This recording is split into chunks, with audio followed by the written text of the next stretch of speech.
Hey guys, I hope you guys are well. So today I'm going to be reading a nonfiction book. It's called Up, Up, and Away. It's the story of Amelia Earhart. It's written by Suzanne Canizares and Pamela Chanko.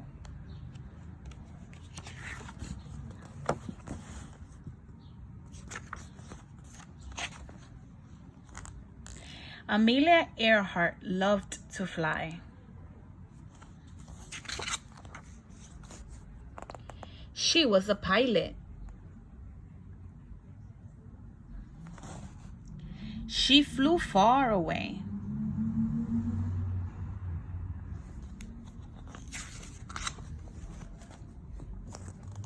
She climbed in and took off.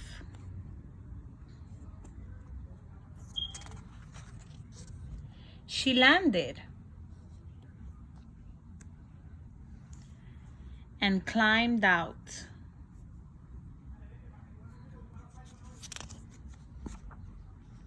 When she came home, she waved hello.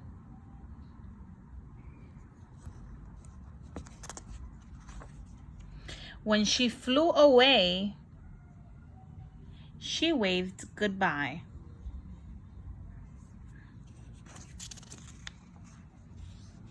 Up, up, and away.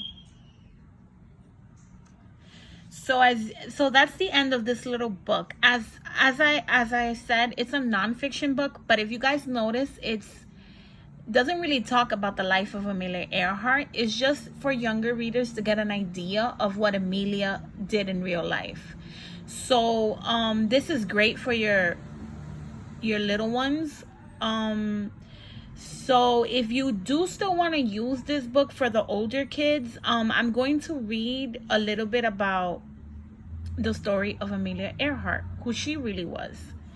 And maybe you guys can look up more information and just ask your more advanced readers questions in regards to what I'm going to read now.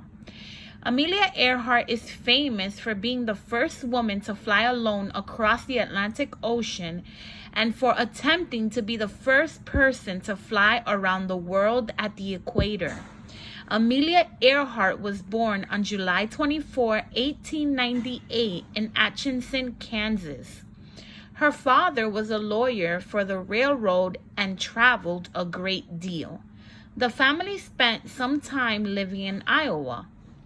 Amelia and her sister lived with their grandmother in Atchison because their father had jobs that kept him on the road. One time, the Earhart sisters built their own roller coaster. They used pieces of wood from an old fence. The girls made a track that they leaned against a shed outside their grandmother's house, and they constructed a car out of a piece of wood with roller skates on the bottom. It was almost like flying. Amelia's introduction to airplanes came on her 9th birthday, when her father took her to the Iowa State Fair. There, she saw a plane for the first time. Just a few years after, the first plane was invented by the Wright brothers. After Amelia finished high school, she went to Canada to visit her sister, Muriel, who was going to school there. This was during World War I, and Amelia saw many wounded Canadian soldiers. She felt she must do something to help and became a nurse's aide at a hospital. After the war ended, Amelia and a friend went to a big fair in Toronto. Amelia saw stunts performed by air aces who had returned from overseas. The flying aces did tricks such as somersaults in the air, which frightened Amelia's friend but made Amelia think that flying a plane was wonderful. It was not until 7 years later that Amelia began flying lessons. Most male pilots were not interested in teaching a girl how to fly, but Amelia found a woman pilot by the name of Nita Snook who taught her how to fly. Nita was one of the few women in the world who knew how to fly. Before long, Amelia Earhart set the woman's record for high flying. She flew to 14,000 feet, almost 3 miles high. She was chosen for a trip across the Atlantic on a plane called the Friendship. Though Amelia wanted to be the pilot, she was just a passenger on that flight. After the successful flight across the Atlantic Ocean, Amelia Earhart became famous. She wrote a book about her experiences on the Friendship. On May 20th, 1932, she took off across the Atlantic alone. In 15 hours and 18 minutes, she arrived in Ireland, setting a new record for flying the Atlantic. Amelia planned to end her flying career when she was 40, but she wanted to face one more challenge: to fly around the world at the equator. When asked by reporters why she would do this, Amelia answered simply, "Because I want to." Amelia, her husband, and many friends planned out her long trip. She was going to travel with a navigator named Fred Noonan. Amelia and Fred took off from California in March of 1937. They arrived in Honolulu, Hawaii, 16 hours later. When they took off from Honolulu the next day, the plane crashed on the runway and was wrecked. Fortunately, no one was hurt.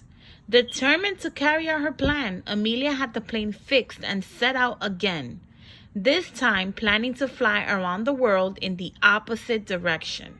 On June 1st, 1937, they flew to South America, then to Africa and India.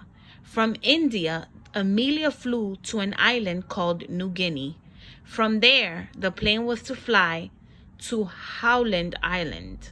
On July 2nd, 1937, Amelia and Fred set out for Howland Island. The plane was running low on gas, and her voice was picked up by a Coast Guard radio saying, "We are running north and south." Those were the last words heard from Amelia. Her plane was lost at sea and never found. No one knows for sure what happened to Amelia Earhart. Though her last flight was never completed and cost Amelia her life, she helped the world of aviation. Amelia broke many records in flying, including speed and altitude records, and she was awarded the U.S. Distinguished Flying Cross. Amelia was invaluable in opening the door to aviation for women. So that's the end, you guys. So again, this book is for our little ones, just to give them an idea of who Amelia Earhart was. But that last section that I read to you guys is the actual facts on the life of Amelia Earhart. So you guys can use that for your more advanced readers. Ask them questions. You can have them look more information about Amelia and so forth. I hope you guys love this book, and I'll see you guys tomorrow.